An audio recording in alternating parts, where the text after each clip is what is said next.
Welcome to tonight's webinar, How to Study Alongside the Church Fathers. And I'm very excited with tonight's topics. First question we're going to ask is, who are the Church Fathers? Then we're going to look at some of the essential resources, the text, the translations, the sermons, the commentaries. There's quite a bit out there in the Logos platform that you can leverage for your studies. We'll talk about how to create a layout working with the text of the Church Fathers. We'll show you how to do searching with the Church Fathers, finding commentary on the Church Fathers, and then show how to do word studies with the Church Fathers, also finding biblical cross-references within the Church Father resources. We'll also show how to check the Church Fathers' theology, which is important. And then we'll wrap up with misuse and abuse, warnings regarding the Church Fathers. And of course, a personal book is included with the purchase of the webinar. Let me go ahead and open up that right now so you can see that firsthand. And so here we go. Let me just launch that real quick. And I have it over here. And so here's the book. And so you can see that all the links, in fact, let me open the table of contents. All the links, everything I'm going to be doing is going to be there that you can download. And this will integrate into your Logos program. And the great thing about it is all the searches I've done, all the links, everything is right there for you, making it easier for you to get more out of the Logos 4 webinar training. So very excited to offer that for you. Now, a couple quick announcements before we jump in. Don't forget we've got training live 3 times a month. Our next one will be November 5th, so it's 2 weeks from today. We have 5 Mondays this month, and that's the Master in Your Library series. As you know, that's been a just wonderful series, looking at different resources in your library, picking the best ones and helping you in your buying decision, as well as showing you how to use some of these. And so we're going to look at Bibles and then grammar resources. And that's our part 5 of the 5-part series. Then on the 19th, we're going to be studying important doctrine with Logos 4, talking about wives. We did the husbands first a couple weeks ago. Now we're going to be jumping into wives. And then November 26th, before I think it's right after Thanksgiving, or before. I always get tripped up a little bit. But in either case, pulpit notes, we're going to show you how to organize your research for teaching and preaching. So that'll be one you do not want to miss. And again, you can sign up for those at LearnLogos.com/webinar.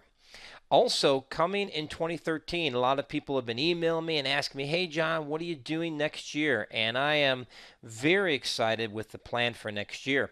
As you can see, we've got quite a bit planned. We're going to talk about dreams and visions, seeing the unseen realm, angels and demons, understanding the sacrificial systems that point to Christ, studying theology series, the 10 Commandments, rapture, millennial views, heaven and hell series, studying discovering your spiritual gifts, the ordinances, the Lord's Supper and baptism, leadership in the church, elder, congregation rule, etc.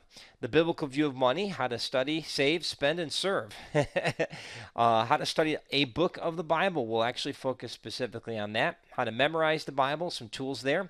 Fasting, Old Testament and New Testament perspectives, and then organizing your library. Now, this is not necessarily going to be the order of things, but I'm very excited with these topics. I hope you are thrilled about what we've got coming. There's some real exciting plans for 2013. Just to let you know, we have a mini seminar event coming up in November for you guys who live in West Palm Beach, Florida, or the surrounding area.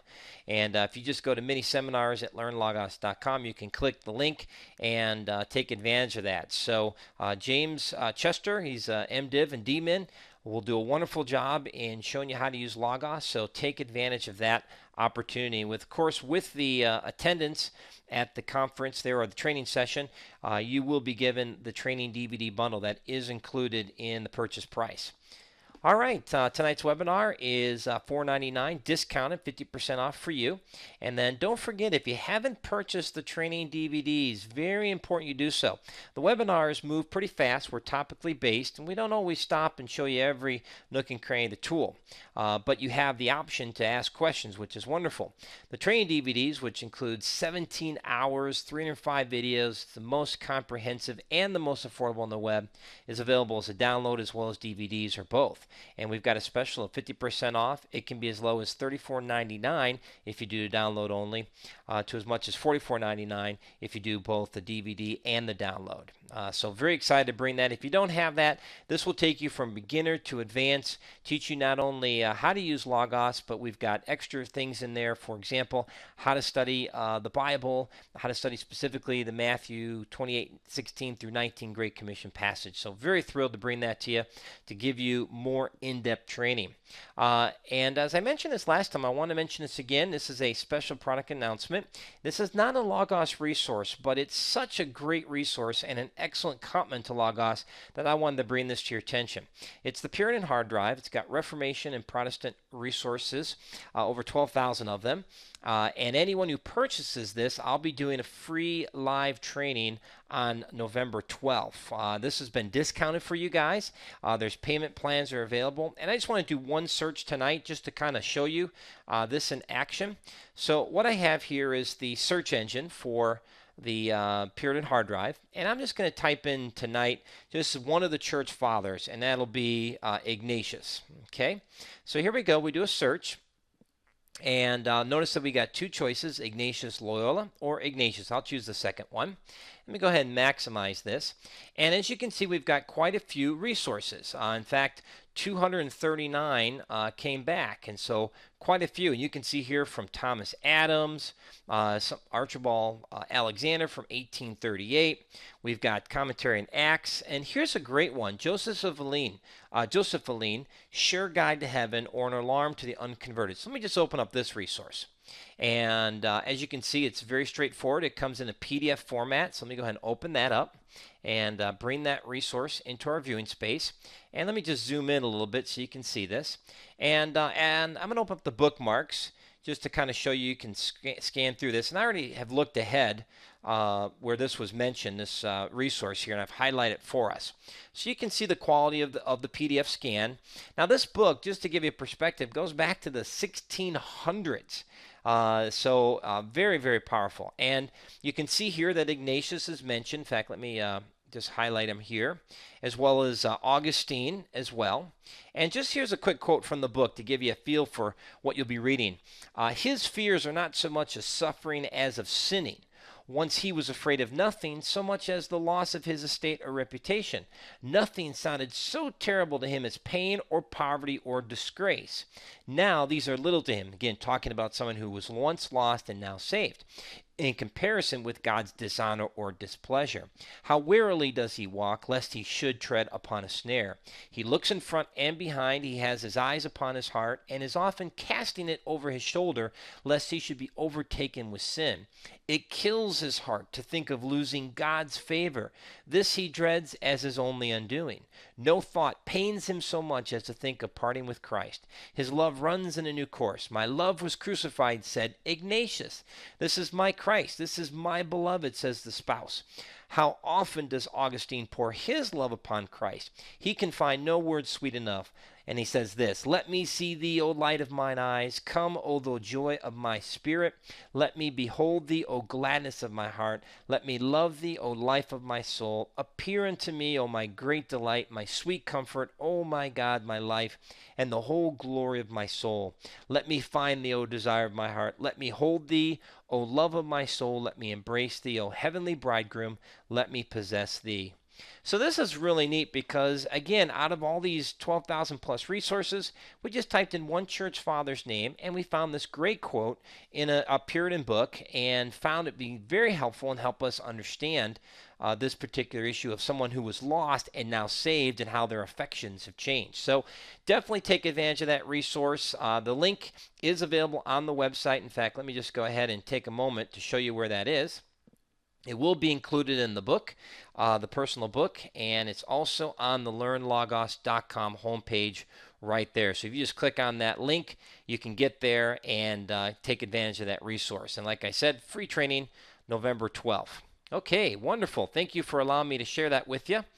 So let's jump in now to who are the church fathers. And let's jump right into the personal book. There we go. Sylvia's jumping in and says she can't wait for the training because she got the Puritan hard drives. That's awesome. All right, let's begin in something very basic and very fundamental, and that is, who are the church fathers? And I thought this would be really helpful and a nice breakdown for you. So, the first thing is you're going to hear church fathers, okay? When you hear the term church fathers, that's being used in a very generic way. It represents the Christian writers and theologians for the first 100 years of the church. Okay, they also call this in the academic books the patristic period. So when you think of the first 800 years, that's what you're focusing on, the church fathers. Now, some resources will just call all of them church fathers. Others will break it down a little bit further, and that's where the term apostolic fathers will come in. And you'll see this on occasion both in Logos resources, the Logos website, and various books. Now, the apostolic fathers is one branch of the church fathers. They're one type of church father, and they're those individuals that were around the first century, okay? And they're called the apostolic fathers because of their close connection to the apostles. So Clement of Rome, Ignatius, Hermas, Polycarp, Papias. You also see epistles of Barnabas, epistle of Diognetus, Second Clement, and the Didache. And so these resources are so closely connected to the apostles that that's why they're called the apostolic fathers. And that'll be very careful to notice that. Then there's some other breakdowns. You have what they call ante-Nicene, which is another way of saying before the Council of Nicaea, hence the word Nicene. And that's so 325 up to 325 AD. So you've got the Apostolic Fathers, first century, anyone after that, but before the Council of Nicaea is considered ante-Nicene. Then after the Council of Nicaea, we call that post-Nicene Fathers. Another thing that's kind of interesting, you may not have realized this with the church fathers, is that there are three geographical sources of where the church fathers' writings came from. And this is important to understand if you want to understand their philosophy, where their perspectives are coming from, their training, their cultural influences. So you have Alexandria, which is the Plato influence. So you've got Greek philosophy. That's where the allegory comes in. All right, so like Origen would be a good example there. Then you have Antioch, which is where you have Aristotle and Greek again. Then you have Western North Africa, which was the Latin writings of the church fathers, and that was Augustine. So what you may not realize is that some of these have Greek background, some of them have Latin, and each of the church fathers comes out of these geographical areas, and it does affect their way they think and reason. J.J. Miller's got a question. Do we have this outlined someplace, or is it just something you created? Yeah, this is the personal book that I've created, and this will be available with the purchase of every webinar. So I'm just kind of bringing this in here for your notes, and so that way you'll have it. The other thing I want to make a note here, because sometimes people get mixed up, is the Apocrypha and Pseudepigraphas, okay, which represents writings from before the church fathers, before even the church, 600 BC to 100 AD. That is not included in this discussion, so we don't want to mix those whatsoever, okay? And then the library, this is really cool. Let me take you here. So I'm going to go to Tools. Actually, I'm going to go to the library icon. And you may not realize you have this, but let's go to library. I'm going to type in timeline. And you're going to get various timelines that will appear in your Logos library. One of those is called church history. So let me go ahead and click on that. And let me expand that for easy reading. And you will see here a timeline regarding church history, including the Apostolic Fathers. And if you click on these little colored boxes or the arrow, it can expand and you can see that. So here's from John the Baptist through all the apostles. John the Apostle dies. Then you get into the Apostolic Fathers. And let me scroll down a little bit here.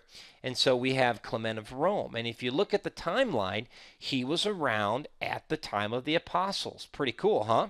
There's Ignatius from 50 to 117. So he easily could have known the Apostle John, which Polycarp makes claim to, and others.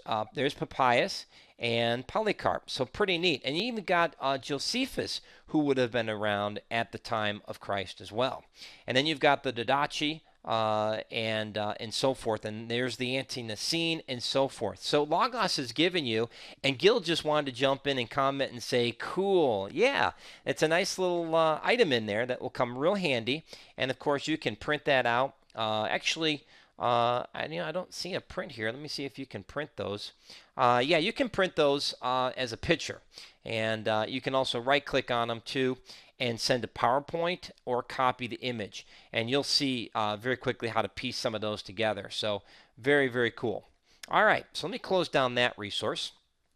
And that really is a great introduction to the Church Fathers that hopefully you will find helpful. Now let's jump into essential resources, the text, the translations, sermons, and commentaries. Sylvia, question. Oh, you're welcome. I just wanted to make a commentary here. Gil says seminary level information for free. Absolutely, absolutely. That's what we want to do here because the Church Fathers is something that is somewhat of a mystery for many people, and it doesn't have to be. All right, so let's jump in now into the essential resources because now there's two types. I want to talk about the direct Church Father resources. These are going to be the texts of the Church Fathers' writings, okay? And then what we'll look at after we're done there are the indirect Church Father resources. That is, these are texts about the Church Fathers and what they believe. So think of it as commentaries on the Church Fathers. Now, there's only a handful of these resources available to you in the Logos library. So let me move this out of the way so we can kind of just quickly go through these. And if you've got the Logos Scholar Silver Edition or higher, then you have already in your library the Church Fathers, which is pretty cool.